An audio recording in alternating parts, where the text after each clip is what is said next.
Alright everyone, we've got to talk about the drug war again because it continues to rage on. What Jeff Sessions is doing as part of his tough on crime stance in general is a general crackdown. They're trying to crack down on marijuana legalization now. I'm not sure that people understand this, but when prohibition was passed in the United States, think what you will about the morality of like smoking pot, doing acid, whatever you want to think.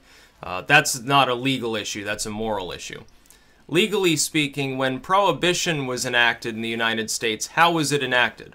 It was enacted by a constitutional amendment because proponents of the temperance movement realized that a simple bill would not give the federal government the ability to actually ban alcohol. That is, they knew it wouldn't stand up to legal scrutiny.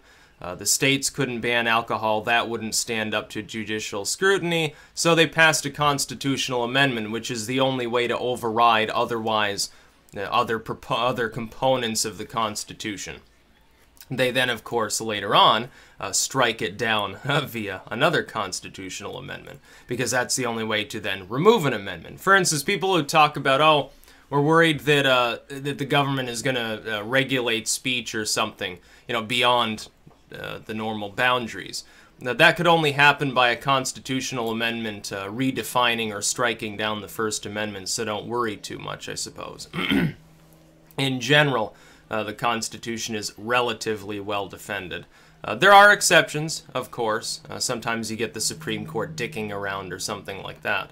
But the drug war is unconstitutional. That is, no power, specifically speaking, is given to the federal government to legislate on this matter, nor is power given to it to create a bureau that it then empowers to do so, the DEA, essentially with its drug scheduling system. That power doesn't actually belong to the federal government.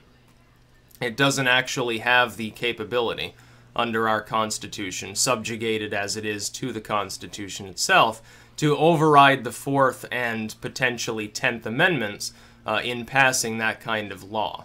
The states have the right to legalize these substances. They don't have to worry about the federal government. In a true legal sense, a true understanding of the U.S. Constitution, the states have the potential right to regulate substances, not to ban them, but to regulate them. The federal government doesn't. If the federal government denies the Constitution by overriding it without passing a constitutional amendment enabling itself to do so, then the states, legally speaking, under a proper understanding of the U.S. Constitution, are at their leisure to totally ignore the federal government and block it from enforcing within their territories. It's a states' rights issue on that token. It's also an issue of the Fourth Amendment as well. Adult individuals, citizens of the United States, and the states themselves reserve those sorts of rights to themselves under the auspices of the 10th Amendment, and it overlaps with the Fourth in this case. It's much like the Second Amendment. It's been ruled on already, McDonald versus Chicago. The Second Amendment also binds the states through equal protection under the law. What I would construe it as is, if citizens have the right, if you're looking solely at the physical effects of a drug, citizens maintain the right to intoxicate themselves with alcohol. They can intoxicate themselves with caffeine. They can intoxicate themselves with various other substances, sometimes just with a prescription, sometimes on their own. Some of the materials, in some cases, we also have, and this is the really weird part, this strange fusion system whereby for certain species the plant or species itself is banned, like marijuana, and for others, technically speaking, the plant, like the opium poppy, it's not illegal to plant opium poppies. The illegal part is extracting or attempting to produce opiates thereof. You can actually buy opium poppy seeds off eBay or from any other vendor. Those themselves are not illegal, even with psilocybin. Psilocybin grows naturally, so naturally that can't be really banned. But even the spores themselves, alongside growing stratum and everything else, technically speaking, are legal. It'll get you on a watch list if you try to get them, potentially, but until you start growing them, it's actually legal to possess the spores and like jars that have been sterilized and filled with corn substrate or something to obviously grow psilocybin. Now, a lot of people don't, by the way, know that. Morning glory. Strictly speaking, if you were to intoxicate yourself with it, that's illegal. But the plant is legal. Extracting the substances is in a gray area. You've got this weird patchwork that the federal government has created without even having the authority to do so. No power is given to the federal government to legislate on moral issues in that manner, to legislate what substances can or cannot a citizen of the United States use, possess, manufacture potentially, or anything like that, beyond the ability to issue licensing for the mass production and sale and marketing thereof across state lines. That's a federal power, quite clearly. But if it takes place only within a state, if a person is simply growing a marijuana plant, I would class it as unconstitutional, quite blatantly, for the federal government to legislate on that topic. It would also potentially be unconstitutional for the states to ban such an act. They might be able to issue some sort of permitting process, and that would be a gray area that's as yet undetermined. But the federal government simply lacks the power to do so. The drug war goes beyond just unconstitutional, though, and here's the main problem. It's not so much just that it's illegal for the federal government to legislate on this matter, because it lacks the power. It also lacks economic pragmatism. The drug war costs an enormous amount of money. It also robs us of potential U.S. business endeavors related to especially marijuana, but I would say some of these substances as well. It bereaves the academic community of the capability to conduct chemical or biological studies on these things, especially for medicinal purposes within humans. It certainly causes a hit to the economy in a more direct sense as well, because you're taking people who are perfectly well functioning. They're no different from somebody who has a couple of beers or a glass of wine or happens to be a smoker, out of the economy and putting them into prison. Now, it's very good for the prison economy, for the industries that make use of prison labor, which shouldn't happen at all, honestly.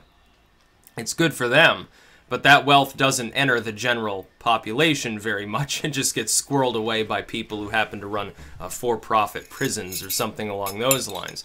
So it lacks economic pragmatism. I would say it lacks moral pragmatism as well. On the moral side of the issue, you've got people, you've got people who are addicted, who don't get treatment, they get thrown in jail. I call that immoral. It's dumb and it's immoral.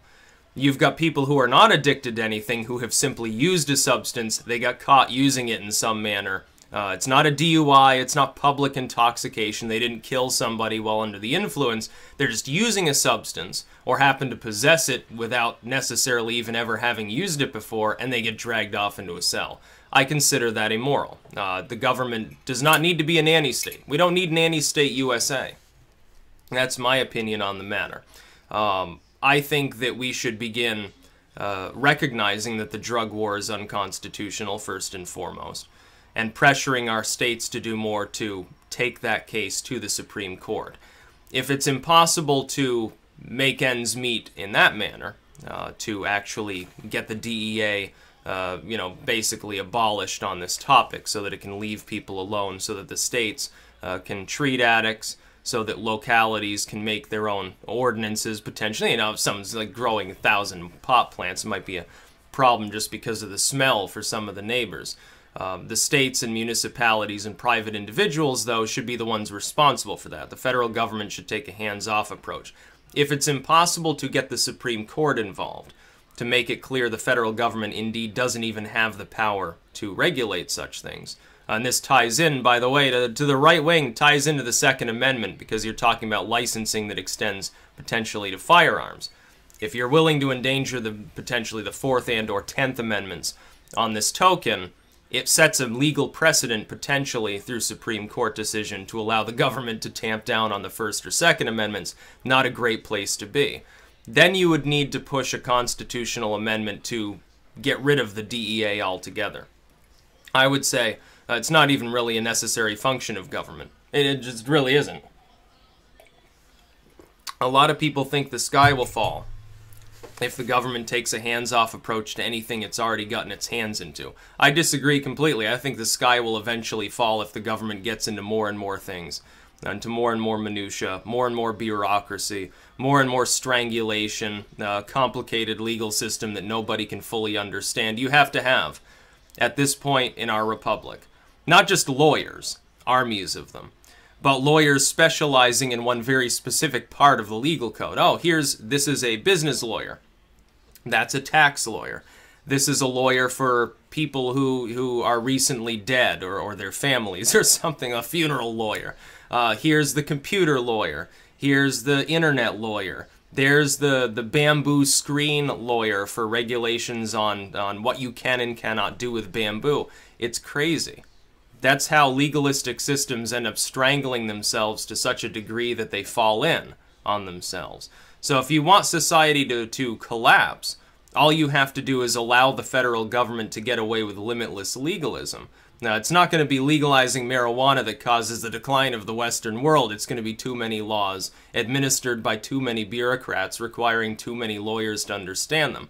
That's the real danger. It's like when you think about why would a government maintain a military? Government maintains a military force at the will of the population to keep them from getting abused by some foreign entity, some foreign people or state or military at large. But then when the government gets too much power, too much militarized power, it can then become itself abusive, and the situation is actually worse because they're your own citizens potentially being called up to shoot at you. It could be legally codified, or seemingly so, although I would say it's never moral for a people to subject themselves to that. They should always rise up if that's the case. We've seen this before in the world. The drug war, though, is just a monstrosity. It's just prohibition taken to its even worse extreme, which is to say, instead of prohibition, where the federal government made a grave mistake, damaged aspects of the economy, and ruined millions of people's lives, but did so technically legally because it passed a constitutional amendment, we today have a drug war that is blatantly unconstitutional. They don't even bother to keep up appearances. The only reason that it's in sway is because of habituation. People have become habituated to thinking that there needs to be a drug war, because otherwise everyone will smoke crack and shoot heroin, as though they don't already, because of the drug war largely. It happened with prohibition and drunkenness. They think that it's necessary, and so they don't raise legal complaints against that basic idea. They don't raise a constitutional complaint or speak out as much against it because they think it's necessary that the government should have that function. I totally disagree. I don't think the government should even do the whole license and registration sort of thing that it does with so many other human rights within the country. Right of movement, well, you need a bunch of licenses to move around from place to place. The right to obtain your own food and stuff. Oh yeah, but the housing authority tells you can't have the front yard garden and you don't have a backyard, so screw yourself, essentially. Can't capture rainwater or sell raw milk to your neighbors. You know, you get sick from it, but do I care if somebody else is choosing to consume it? No. DUI and public intoxication, and as an aggravating factor in other crimes, those things can be retained without having a drug war at large. They're already retained for something like alcohol. Well, now, alcohol is perfectly legal for any person over 21 to consume. I would say that should be lowered to 18, by the way. I honestly think if someone's old enough to die for the country or fill their lungs with addictive substances, they're old enough to drink. Who fucking cares? That's about all. Peace out.